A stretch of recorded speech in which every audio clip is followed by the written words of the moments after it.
প্রিয় ছাত্রছাত্রী, যারা এই 2025 সালে একাদশ শ্রেণীতে দ্বিতীয় সেমিস্টার পরীক্ষা দিয়ে তৃতীয় সেমিস্টারে উত্তীর্ণ হলে তাদের জন্য পরিবেশবিদ্যা অর্থাৎ এনভায়রনমেন্টাল স্টাডিজ যে সাবজেক্টটি তোমরা নিয়েছো তার সিলেবাসটা আমি আলোচনা করব এই ভিডিওতে।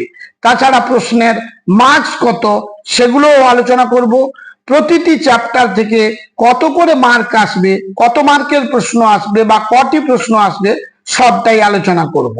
তোমরা প্রথম থেকে শেষ পর্যন্ত ভিডিওটি দেখতে থাকো, তাহলে সব ব্যাপারটাই কিন্তু জানতে পেরে যাবে।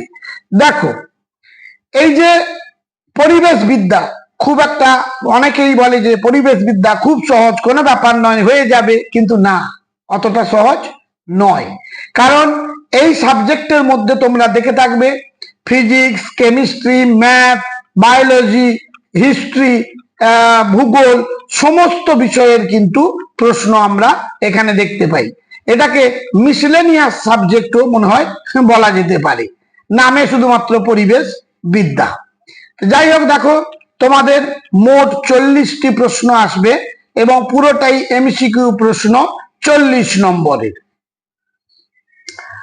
যারা আমার এই চ্যানেলে নতুন তারা চ্যানেলটি সাবস্ক্রাইব করে পাশের বেল আইকনটি ক্লিক করে রেখো, যাতে নতুন কোনো ভিডিও আপলোড করলে সঙ্গে সঙ্গে তুমি তার নোটিফিকেশন পেয়ে যাবে।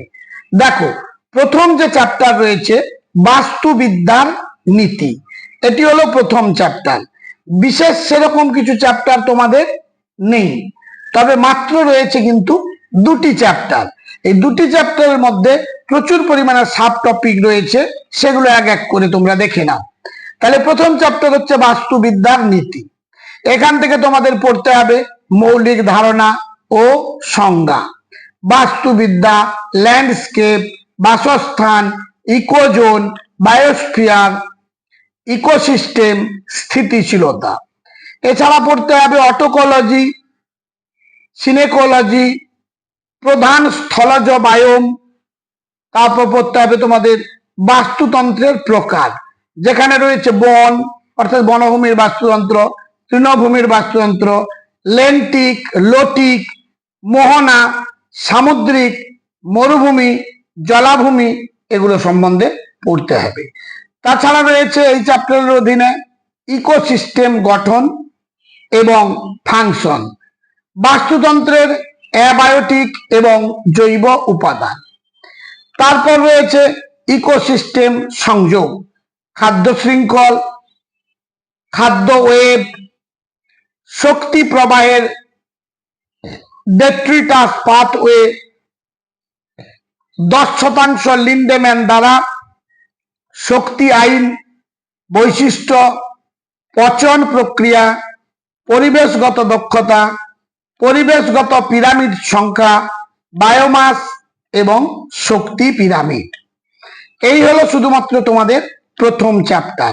আর এই প্রথম চ্যাপ্টারের অধীনে দেখতেই পাচ্ছ প্রচুর সংখ্যক সাব টপিক রয়েছে। প্রতিটি চ্যাপ্টার ভালোভাবে তোমরা অধ্যয়ন করলে কিন্তু 40-এ 40 তোমরা পাবেই পাবে। তোমাদের প্রত্যেকের মধ্যে সেই মেধা কিন্তু আছে, তোমরা 40 পেতে পারো।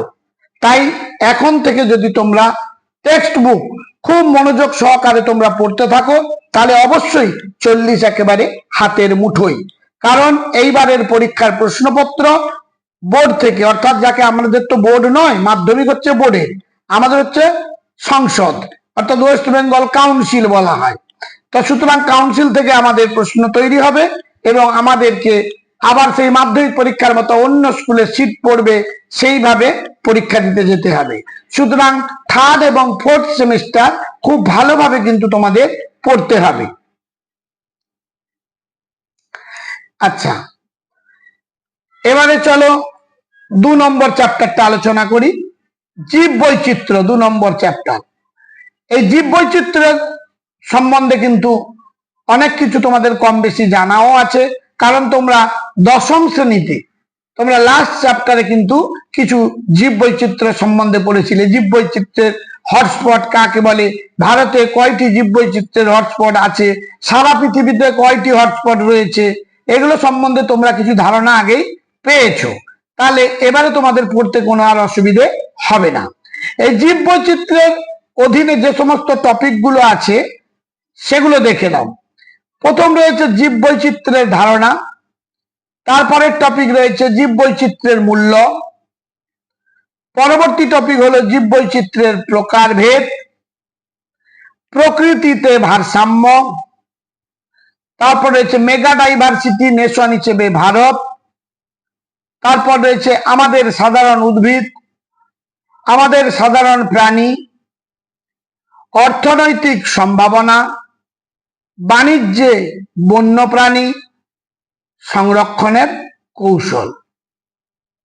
অর্থাৎ এই দ্বিতীয় চ্যাপ্টার থেকে তোমাদের আসবে 20 মার্কস এবং প্রথম চ্যাপ্টার থেকে আসবে 20 মার্কস।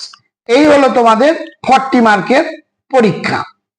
যাই হোক, তোমরা কিন্তু আবারও বললাম প্রথম থেকে শেষ পর্যন্ত ভালোভাবে তোমরা পড়তে থাকো।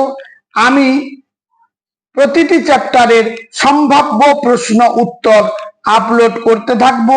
তোমরা কিন্তু আমার এই চ্যানেলের সাথে সাবস্ক্রাইব করে যুক্ত থেকো, তাহলে কোনো অসুবিধা হবে না। 40-এ 40। আজ তাহলে এই পর্যন্ত, দেখা হবে পরবর্তী ভিডিওতে।